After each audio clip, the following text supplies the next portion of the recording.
আমি প্রথমবারই হচ্ছে মানে বনভোজনে অ্যাটেন্ড করলাম, এটা আমার প্রথমবারই। আমার খুবই ভালো লাগছে।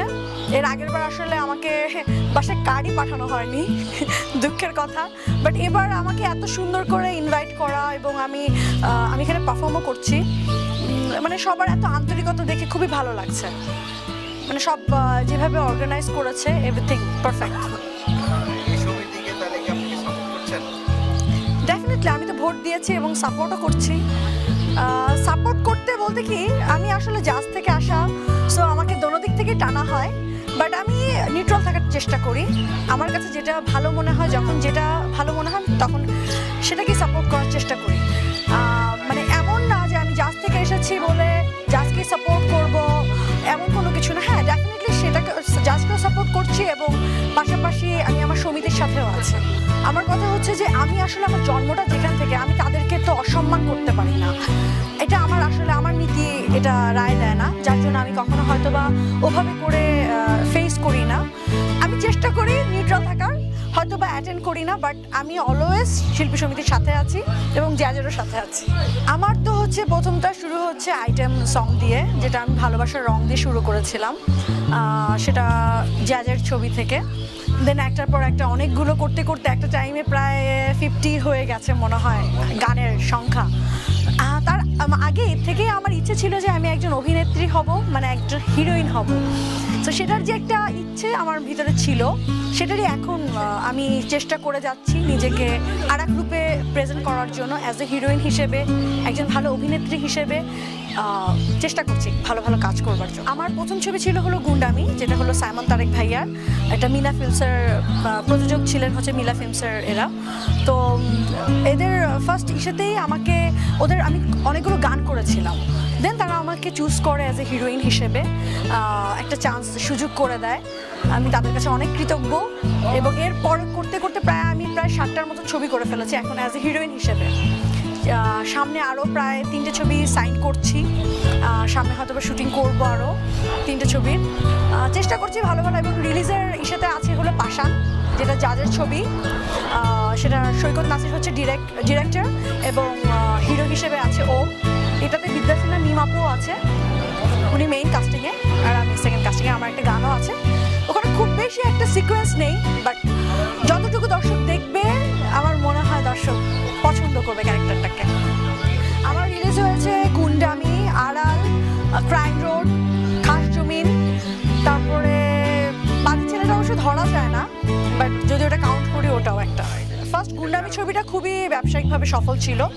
গুন্ডামি ছবির আসলে বাজেটই ছিল অনেক কম, 48 লাখ টাকার বাজেটের একটা ছবি ছিল। সেই হিসেবে গুন্ডামি পুরোটাই 18 লাখ টাকা লাভ করেছিল। আসলে কে এই নিউজটা দেয় আমি আসলে জানি না। হ্যাঁ, এটা সত্য। আর অন্য যেই ছবিগুলো, যেমন আড়ালে আমি মেইন কাস্টিংয়ে ছিলাম না, সেকেন্ড কাস্টিংয়ে ছিলাম। মোটামুটিও না, এটা খারাপই আছে।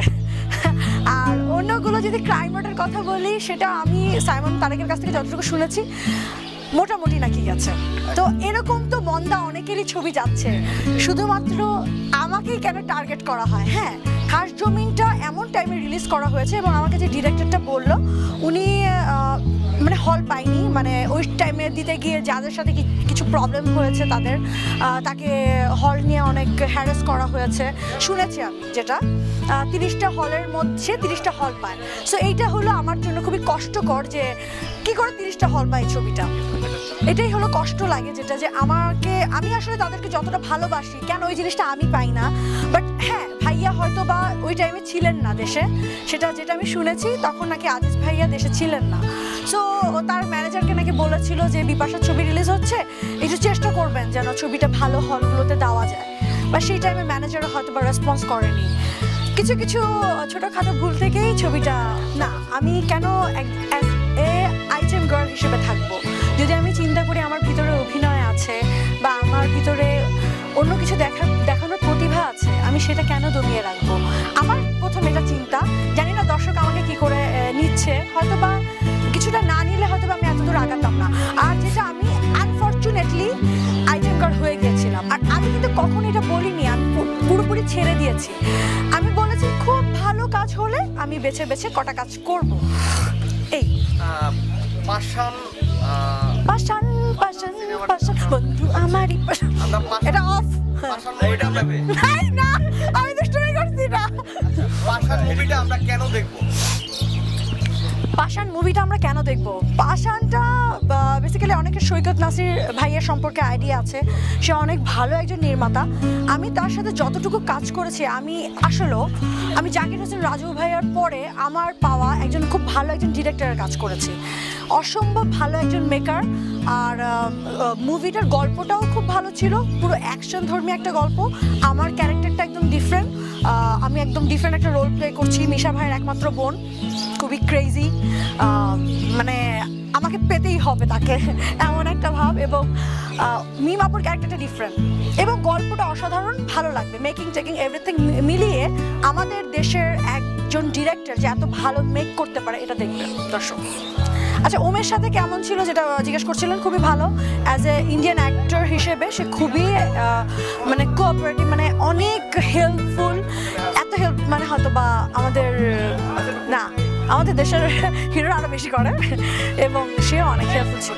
আমি একটা পরামর্শ দিব, যেটা যদি কেউ আইটেম গার্ল আগে না হওয়ার ইচ্ছা না থাকে, যদি হিরোইন হবার ইচ্ছা থাকে, প্লিজ কখনো আইটেম সং করে হিরোইন হতে আসবেন না, এটা কখনোই না। বিকজ এইটার যে আমার হরেবল এক্সপিরিয়েন্স, মানে আমি চাই না এই এক্সপিরিয়েন্সটা অন্য কেউ মানে নিক।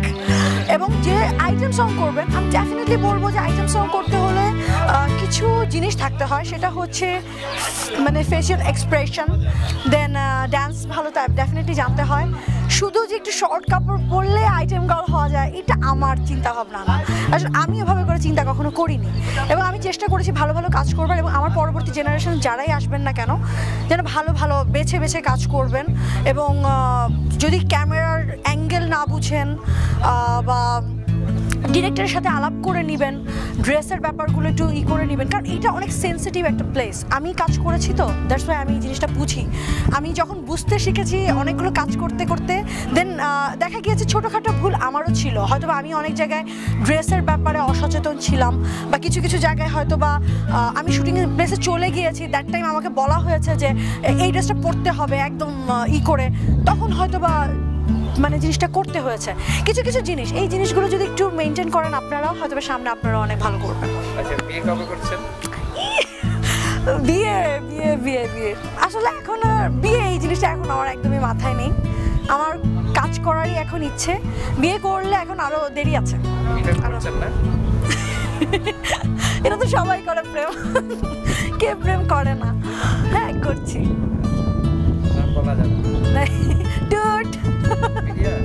না বাইরে। সামনের পরিকল্পনা হচ্ছে এই তো ফিল্মে হিরোইন হিসেবে কাজ করতে চাচ্ছি, সাথে সাথে কিছু বিজনেস শুরু করতে চাচ্ছিলাম ছোটোখাটো। এই অর্থ বড়সড় করে কোনো কিছু না।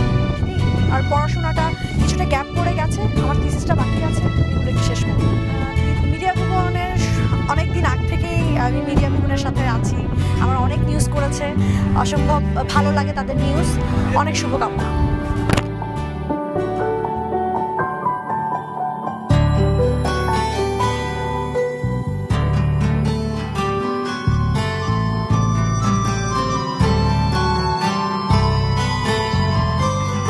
শুধু তোমার জন্য হৃদয় মাঝে স্বপ্নরা সব আসে, তোমার একটু ছোঁয়ায় দমকাওয়ায় মনে দোলা জাগে।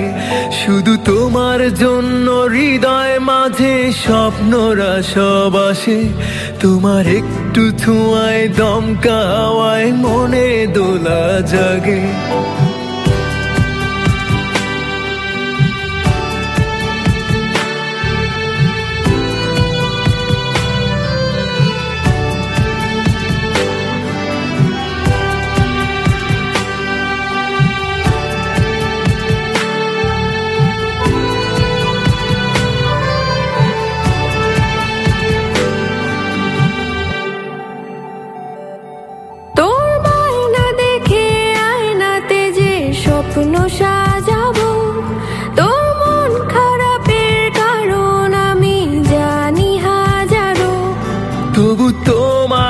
কাছে আর বাকি যা আছে তুই কাছে এসে শুনে যা রে বলছে কি